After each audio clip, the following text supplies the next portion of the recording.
Lors de la messe historique présidée par son Excellence Monseigneur Giropindi, évêque du diocèse de Matadi, dans le cadre de sa première visite pastorale à la paroisse Sacré-Cœur de Koulo-Mission, un sujet crucial a été abordé, les problèmes de spoliation dans l'enceinte paroissiale.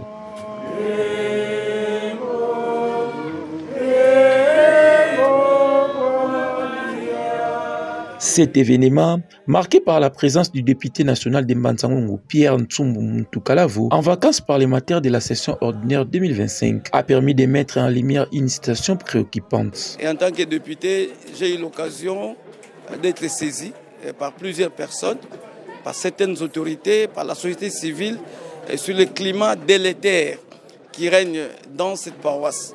Je crois que en écoutant les discours du président du conseil paroissial, si vous avez fait attention, il a fait allusion à une spoliation de la concession de la paroisse et même la spoliation qui menace les terrains de l'école sur lesquels nous avons participé à la messe.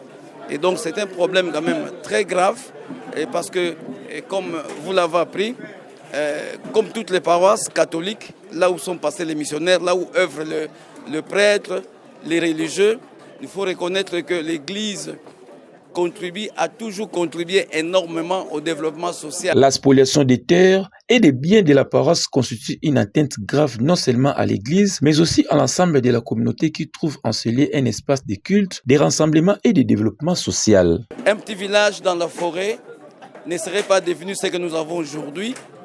Une paroisse centenaire, vous avez entendu que cette paroisse a été créée depuis 1916, donc ça fait 109 ans que cette paroisse existe. Ces prêtres qui se sont donnés à sauver les âmes, à prêcher l'évangile, mais aussi à soigner le corps avec l'existence des centres de santé et également aussi des écoles qui forment et qui ont formé. Donc cet impact social, on ne peut pas le négliger et voir un groupe de gens venir balayer cet héritage et ce patrimoine qui contribue énormément au développement de notre paroisse. L'intervention récente du notable Ndou Zimbembe, qui a exposé ses problèmes au député national, démontra l'urgence de trouver une solution durable. Les tensions, bien que silencieuses pour le moment, risquent de s'aggraver si aucune mesure n'est prise pour apaiser les esprits et clarifier les droits de chacun. Et donc, en tant que politique, je vais devoir entrer en danse pour connaître le vrai problème parce qu'il faut que je vérifie c'est quoi la source de conflit entre cette paroisse et ces groupes de gens ou ces messieurs, peut-être un citoyen ou une autorité d'ici, locale d'ici,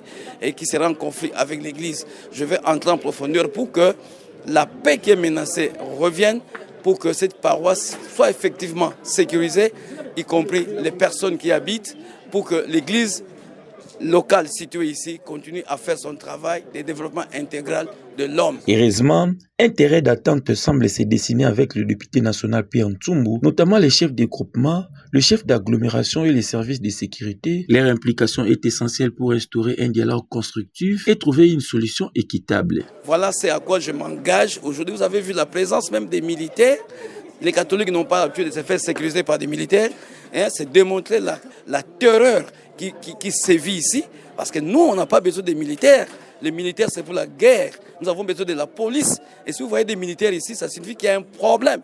Et ce problème-là doit prendre fin et nous allons nous y engager. Il est impératif que toutes les parties prenantes soient attendues et que les revendications légitimes soient prises en compte.